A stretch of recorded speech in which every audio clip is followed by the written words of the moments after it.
yow kon déggoo man sama taxawaay bu ma fekkee Macky Sall muy xeex ak nit damay wut yat fëgg ko ba pare ne waa ji loo jotee ak Macky Sall. ay fan a ngi nii ñuy wax coow 98 milliards man mi junj coow li dama wax ne dafa aaju ci plan spécial de désenclavement mu di lu baax. mu di lu nit ñi xaar defari tali defari yoon nit ñi dañu ko soxla oui mais bu àndeek lu tey xel jaadu na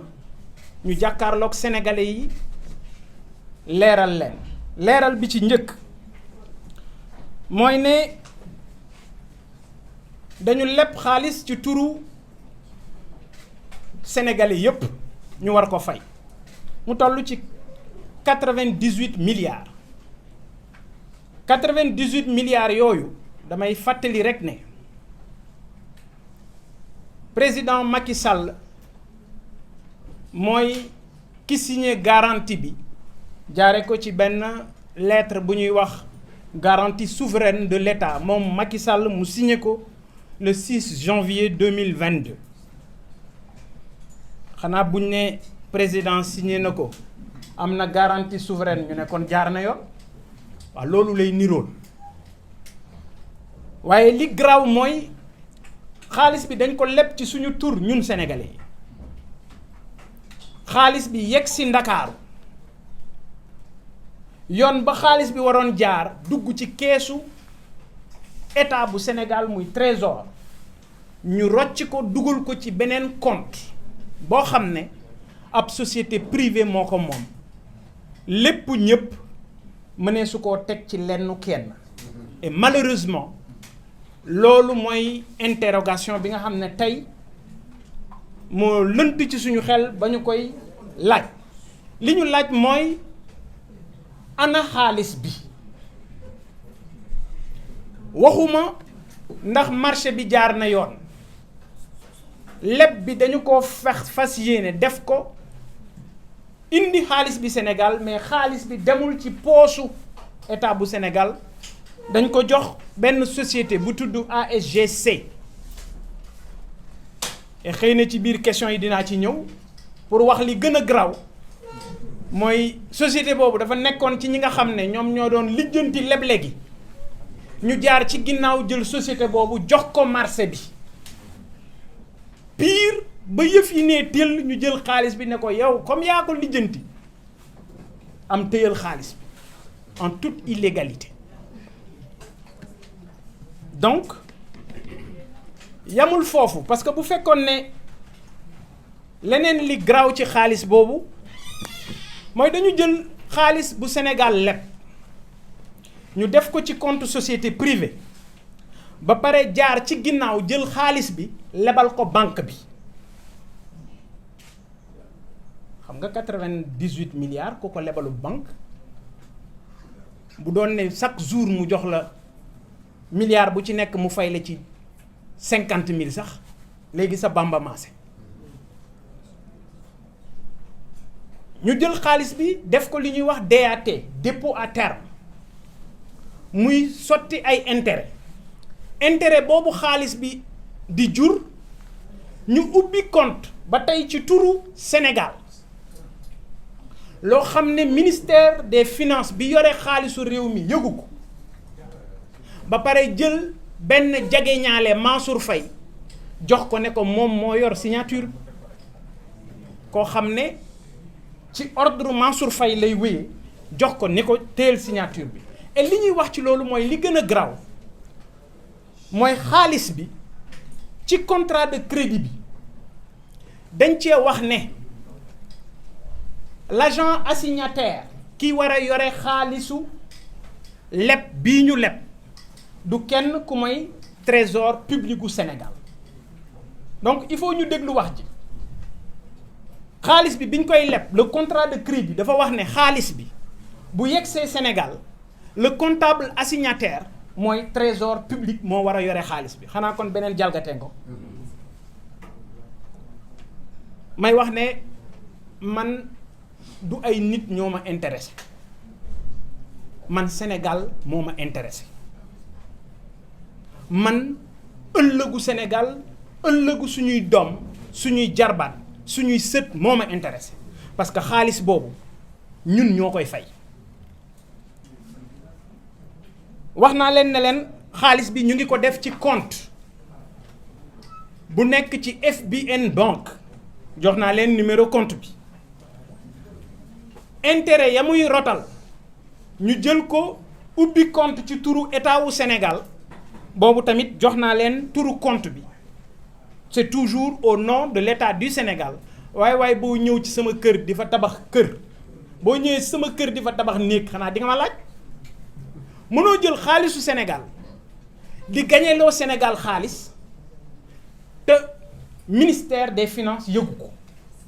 moo tax ma wax ne compte boobu di générer intérêt yi c'est un proche de Mansour Faye moom moo yor signature kon yaakaar naa ne ci fànn woowu leer na dinañu leen ci déglu ci question yi nga xam ne am na ci beneen laaj bu jur musiba mooy bu Hadjibou Soumaré Macky Sall bu respecté woon Sénégalais respecté les Sénégalais de la diaspora et principalement Sénégalais yi yeewoo France nga xam ne Marine Le Pen Sénégalais yooyu la bañ a gis ak bët moom Macky Sall wu ñëpp waroon nañu recevoir Marine Le Pen ba mu des moom Macky Sall bés nag bët bu rusul toj kon lii coow li ci nekk moo ko yóbbee boppam te njort nañu ne bu fekkee ne Hadjibou Soumaré ak responsabilité yi mu woote ci réew mi yi mu fi téye dafa poser question li jaadu woon mooy ñu tontu ko ci question yooyu nga xam ne posé na ko mais di ko bundu xatal ngir yóbbu ko ci police naan ko répondral jàpp nañu ne salfaañe démocratie la surtout ci nit koo xam ne jariñ na réewam ci fànn wu nekk ci wàllu politique ma ne sama kàddu démb mooy suma kàddu tey opposition bi nañu fexe doon benn am na ay coow par ci par là li ko waral di ay ambition ku nekk mais jot na ñu retrouver wu autour de l'essentiel ngir xam naka la ñu mën a jàkkaarloo ak Macky Sall Jimbori nga xam ne li ko intéressé du lenn lu mooy nee na réduire l'opposition à sa plus simple expression mais loolu ñu nit nañu am fulla ba xamal ko ne yaa ngi ci sa dernier mandat te duñu la seetaan benn yoon nga fi jalgati constitution wu réew mi bi ñuy mujjee rek mooy tële gu Macky Sall wane ne tële na ko parce que bu demee ba nangu ne réew mi metti na nangu ne saafara yi mu yëkkati woon pour njëkk yi seer yi wàññiku moom ci boppam mu nangu ne kenn jëfewu ko njiit boo demee ba amatuloo kaddu sa kaddu diisatut ci biir kër gi da ngay xam sa bopp et li ko war a xamal boppam mooy ne sénégalais yi pare nañu ci moom. Jérôme, ce que j'ai dit est très clair dañu leb xaalisu Sénégal indi ko ci réew mi ci contrat leb bi mooy le contrat de crédit ñu ne xaalis bi le signataire assignataire ça doit être le trésor public xaalis bi ñëw Sénégal ñu dugal ko ci compte ASGC UK wax naa la ne mooy ñi lijjanti toppatoo leb gi ci gré à gré ñu jox ko marché bi wëlbatiku jël xaalis bi dénk ko ne ko gaa yi fay leen xaalis boobu ñu dugal ko ci benn ñu ne xaalis bi dañ koy lebal banque bi en DAT dépôt à terme xam nga yow sénégalais bi bu la neexee boo amee 200 000 ci sa compte nga ne banque bi lebal naa la 200 000 yi ci diiru at waaye 200 000 yi weer bu nekk da nga may jox 5000 francs ñu ubbi compte boo xam ne ci turu état Sénégal intérêt yi ci compte boobu la ñu koy dugal te compte bi ministère des finances yëgu ko xamu ko donc la cay rot ci intérêt ca compte beneen boobu la ñu ko dugal ma ne la compte beneen boobu intérêt yi di rot poulain wu Mansour Faye moo koy signé mooy génne xaalis boobu man yóbbuma ci yoon day doon di gën a sedd ci li ma mën a dal jàkkaarloog Macky Sall parce que dañu nekk nguur gu ñàkk fayda boo xam ne loo xalaat rek sañ nañ ko dama lay wax ci seen ñàkk fayda gis nga fan yëli ci ginnaaw UNACOIS dañ ma bind lettre décerné ma prix meilleure politique responsabilité sociétale ma woo leen saafonteeg ñoom remercier leen ndekete gars yi ma war a jox prix bi metti na leen ñu woo waa UNACOIS ne leen waa jii ngeen war a jox prix bi ñun mënuñu ñëw di présider ngeen koy jox prix alors que le waa ji c'est un opposant waaw man lu baax li may def ci Sénégal man damaa xaar Macky Sall pour def lu baax man musuma xaar Macky Sall pour def lu baax dama juddoo ci kër goo xam ne bu ñu yeewoo mën nañoo bañ a ndékki bu ñu toggee añ dañ ciy tibb reer yàlla bu ma dimbalee ma am yokkute gu ma gis mais faw ma bàyyi xel ñi ci sama ginnaaw loolu rek la foofu rek laa toll xaaruma leen parce que le lendemain ca dimanche ja ku ne gis na ma dem Koungheul ak mbir ki la parce que jàpp naa ne robinet bu xellee ndox waree fam la jarta félicité loolu laa jàpp su ma digganteeg jaamu yàlla yi intérêt yi ci compte boobu mais Jérôme posé nga question bi ni mu la taraudé l'esprit metti la ba nga laaj ma ko man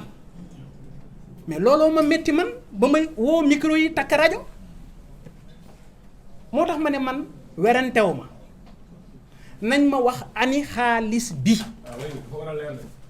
je suis un Sénégalais je demande à Mansour Faye et ses services de nous dire xaalis bi fu mu nekk man waxuma ndax jox nañu diw marché bi jaar na yoon waxuma loolu dama ne ana 98 milliards yi te bu ngeen xoolee ci suma compte Facebook man waxuma ne yëf bi 98 milliards la de yëf bi 628 milliards waaw yëf bi 628 milliards 500 milliards yoo xam ne moom mooy projet bi apportu état bu Sénégal di 128 milliards de TVA parce que bu la bailleur di lebal da ngay indi yow it sa doole bopp état bu Sénégal doole boppam bi mu indi 128 milliards la jaare ko ci TVA donc joxew ko dañ ko jaarale ci TVA nee ñu mais li graw mooy ministère des finances yëgul loolu nee naa la ba à la date du mardi 7 mars 2022 le contrat de crédit n'a pas été validé par le ministère des finances man kay li may wax ju wér céng la ñoom kay ñoo bëgg werante mais man li ma wax ju leer la waaye léegi su fekkee ne li ma wax amul waaye juróom-ñaari milliards moo gën a tuuti 98 waaw naka la nit mën a wax ne jox nañu njortees nañu ne jox nañu nit juróom-ñaari milliards nga woo ko police man ma ne la ana suñu 98 milliards ngay naka xaalis bi dina génn moo ni day génn. Vous savez, moi je parle d'éléments factuels. Je vous ai donné des numéros de compte, je vous ai parlé d'un contrat, je vous ai parlé d'un virement qui a atterri au Sénégal, je vous ai donné le nom de la société qui a encaissé les 98 milliards. Je vous ai parlé d'intérêts générés par un dépôt à terme illégal. Je vous ai parlé d'intérêts indûment perçus au nom de l'État du Sénégal, certainement dans un compte censé appartenir à l'État du Sénégal et ce compte bancaire est ignoré par les services du Trésor public. Donc je crois, aujourd'hui, les organisations, les ONG, tous ceux qui luttent pour la transparence dans la gestion des deniers publics, les Sénégalais dans leur écrasante majorité ont besoin de savoir où sont nos 98 milliards. Qu'est-ce qu'il en reste? Qui a décaissé? Oui, il y a eu des décaissements, certainement. Pourquoi cet argent a été décaissé à la place du Trésor public? Je crois que c'est des faits qui sont là. Et nous attendons des réponses claires en la matière. Pour ce qui tourne autour de la Constitution, si le président de la République lui-même regardait son livre, regardait les vidéos, aujourd'hui, avec cette histoire de VAR, les choses deviennent de plus en plus claires. Mais ce qui est important, c'est l'esprit de cette réforme constitutionnelle. Pour lui et son tailleur constitutionnel, il était question de régler la problématique des 2 mandats. Vous me parlez de questions juridiques. Je pense plutôt que c'est plutôt arithmétique pour ne pas parler de mathématiques. C'est 4, c'est 5, c'est 7 plus 5. Ça fait 12. Et c'est fini. Vous demandez l'identité du poulain. Je n'ai pas son identité. Ce qui est clair, c'est que les services du Trésor et les organisations qui luttent pour la transparence doivent se lever pour comprendre exactement ce qui s'est passé. Moi, je vous ai parlé de comptes ouverts au nom de l'État du Sénégal. Je vous ai donné les numéros de compte. Je vous ai parlé également d'un transfert illégal de 98 milliards.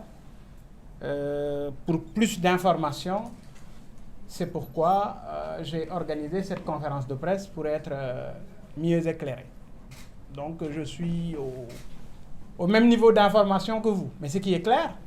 c'est que c'est un subordonné, pour ne pas parler de Poulain, si vous voulez, de Mansour Faye, qui est signataire du compte bancaire logé à la FBN Bank et qui reçoit les intérêts qui proviennent des 98 milliards placés en DAT. Je crois que c'est clair. Merci beaucoup. Alors, est-ce que on peut s'attendre à une plainte? Une plainte contre qui? Mansour Faye, c'est l'intouchable de Mansour Faye. J'ai l'impression que c'est l'intouchable du pouvoir de Macky Sall.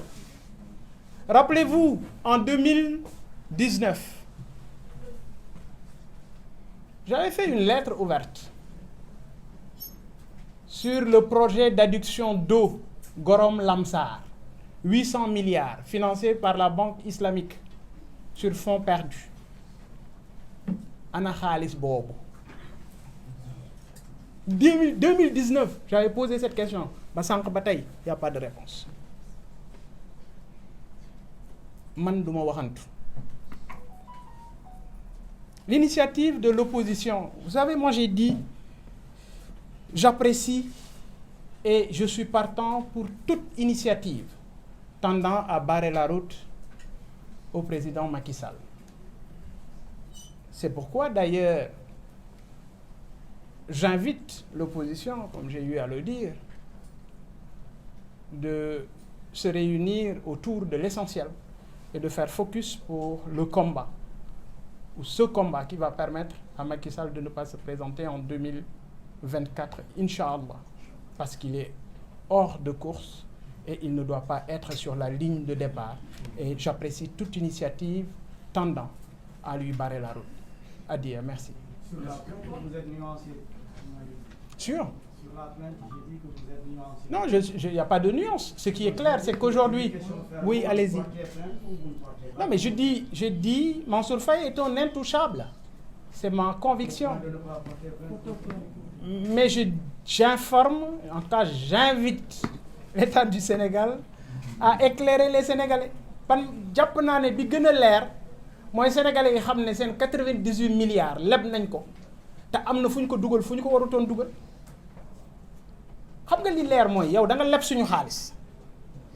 vous qui êtes là yéen ñiy toog fii ñëpp ak ñi may déglu ku xamoon ne Sénégal leb na 98 milliards ku ko xamoon kenn xamu ko woon. Le plan spécial de désenclavement nee naa leen du 98 milliards 500 milliards la Sénégal dolli ci 128 muy 628 milliards diggante 2023 ak 2027 ñoom ci diggante bi ñu ne dañoo soxla xaalis gars yi lijjanti leen 100 milliards ak yenn yu ñu ci dagg 98 yegg si Ndakaaru 98 yooyu la waa Trésor gisul ak bët man li ma wax dafa leer maintenant Macky Sall pour le droit à l'information des Sénégalais et pour la transparence dans la gestion des affaires publiques a l'obligation ainsi que son premier ministre Amadou Ba d'éclairer les Sénégalais sur ces 98 milliards. Vous avez entendu faire quelle déclaration, madame? Répondez s'il vous plaît. Ah, c'est la première fois que vous m'avez entendu parler de révélation sur les finances publiques. C'est la première fois. Et je dis que je pèse ou que je ne pèse pas. Ce qui est important, c'est que Dakar est la plus grande concentration d'électeurs sénégalais. Et Gëm Sa Bopp est troisième. Ok ñi porter plainte lu ñu leen wax amuloo sañ-sañ bi lu ñu leen wax moi je suis un entrepreneur man du ma perte temps grand du ma dox ci lu may perte loo temps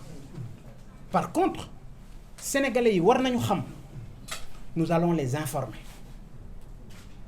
parce que dafa bokk ci liy tax ëllëg ñoom ñu xool naka la ñuy natte ñi ñuy jox alalu réew mi c'est important loolu rek la mais El Hadj Maguette li ma jàpp man mooy wax naa ko ci kàddu gi ma ne la te bu ñu demee ba ci kanam yëf yi des na de li ma toog moo ëpp fuuf li ma wax ko. mais est-ce que grand dañu war a toog seetaan. ah non mais non ñàkk a seetaan boobu moo tax ma génn di wax. mais pour les plaintes quand même. léegi li nga bëgg mooy document yi ma génne ma jox la ko su ma la ko joxee ñu ne ma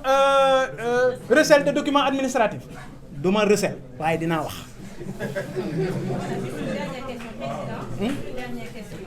xam nga may ma rek ngóone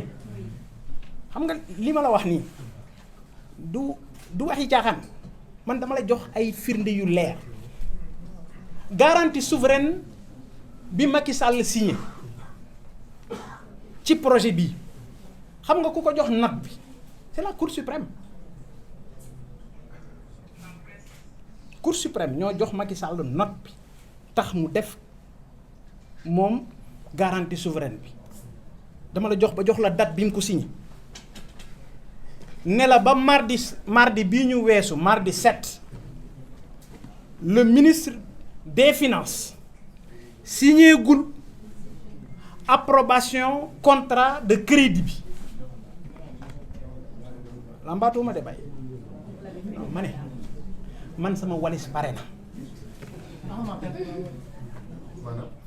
man xam naa ne bis bu ne mën naa dem kaso moi je suis préparé xam nga sànq dama la wax benn affaire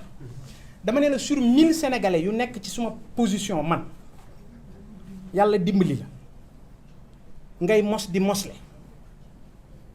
dàquñu la fippuwoo génnewuñu la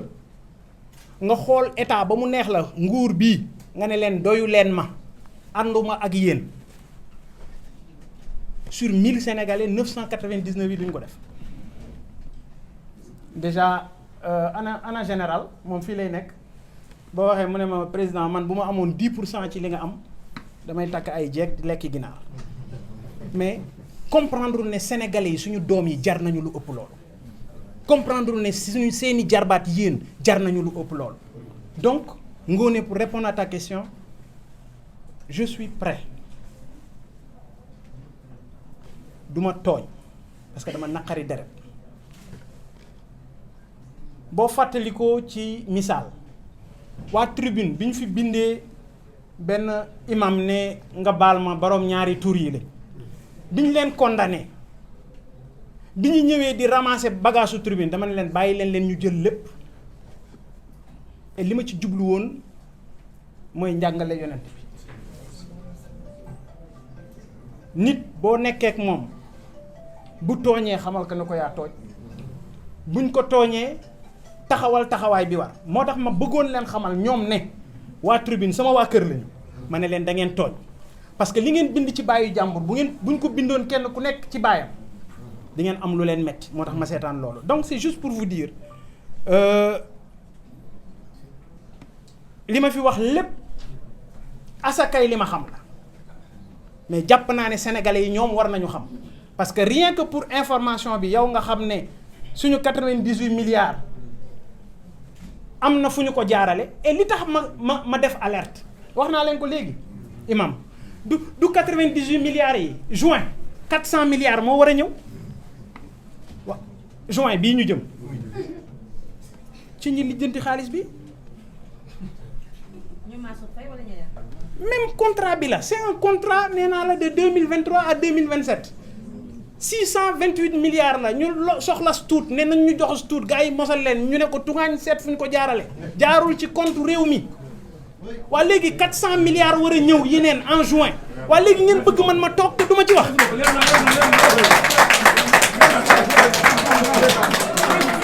kon déggoo man sama taxawaay bu ma fekkee Macky Sall muy xeex ak nit damay wut yat fëgg ko ba pare ne waa ji loo jotee ak Macky Sall toute initiative bu ñu def boo xam ne Macky Sall dañu koy xeex pour mu jóge fi bokk naa ci par contre man yëguma ci opposition bi fu ñu waxee ne Mimi Touré moo jiite plateforme bi ñun ñëpp yéene lañu am ci bokk ci plateforme bi et pour man aussi soxlawul ñuy joxoñ Mimi Touré parce que bu fekkee ne joxoñ rek la mais ceux qui sont responsables de cette situation bu Sénégal di dund mais ñooñu ñu ngi ci opposition bi tey c'est important mais bu ñu taxawee pour xeex dara nañu ko xeex te ñu bàyyi yenn wax yi parce que jàpp ma ne luy defar la comme Mimi Touré nangu na ne moom la mu newoon baaxul cadence ba mu doon accélérer luy accélérer nërmeelu Sénégal la tey dellu si na ci ñun mooy opposition bi ñun ñi taxaw jàkkaarloog Macky Sall donc il faut respecter sa position et je suis de ceux qui pensent que Mimi Touré dañ ko war a accepter dans l'opposition parce que nag am na fi ñeneen ñoo xam ne it démb ñu ngi woon ca beneen wet gi di jàppale 3e mandat tey jii ñoo taxaw di xeex 3e mandat voilà. bu mel ne Bougane Macky la àndal loo xam ne jamono. ah Bougane Macky la àndal. non loolu moom ñi koy wax la engagé. c'est important s'il pose la question c'est parce qu'il n'a pas compris. Et il y a des Sénégalais qui également sont dans sa position je suis d'accord avec vous man waxuma ne dama denc yeneen déedéet dama ne ci coow lii li ma ci xam li ma waxagum asaka ji la maa ngi leen di déglu ñoom ñu wax la ca des donc loolu laa la doon leeral deuxième question bi ndax daf may porter plainte waaw mais loolu moom waane weesuwul nettali sa géntug maro moom def na li ma jàpp ne moom mooy responsable bi wax naa ko sénégalais yi pour ñu xam ko léegi xeex bi pour la transparence alal ji alalu Sénégal la sama alal la sa alal la yow waruñu ko def lenn kenn ñenn jël ko di ko jaarale foo xam ne am na règle parce que ce qu'il faut comprendre trésor public lépp lu nit di def ci turu état wu Sénégal mu laal ci xaalis trésor la war a jaar compte bancaire yi ñu ubbi ministère des finances moo ko war a valider ça n'a pas été le cas intérêt xanaa xamoo ne même boo defee DAT même bu fekkee ne yow 1000 francs bi da nga ne da nga koy jox état bu Sénégal dafa am yoon bu muy jaar donc intérêt yooyu nga xam ne DAT bi jur na ko ministère des finances daf ko waroon a valider ça n'a pas été le cas donc même ñoom suñ ca amoon ay milliards yi milliards ka koy signer du moom moo ko war a signer parce que agent comptable de l'État moo mën a génne xaalisu état waaye ki nga xam ne moom moo dugal xaalis boobu nee na ñooy ci compte état moom du mooy ki am droit pour def loolu te xaalisu Sénégal dañ ko jël ñoom lebal ko ab banque ci loo xam ne amuñu cër bi amuñu dayo bi amuñu benn autorisation pour loolu ma wax la ne la ba ci mardi 7 bii ñu weesu le ministre des finances validé wul le contrat de crédit bi jëm ci xaalis boobu maa ngi leen di sant bu baax di leen gërëm jërëjëf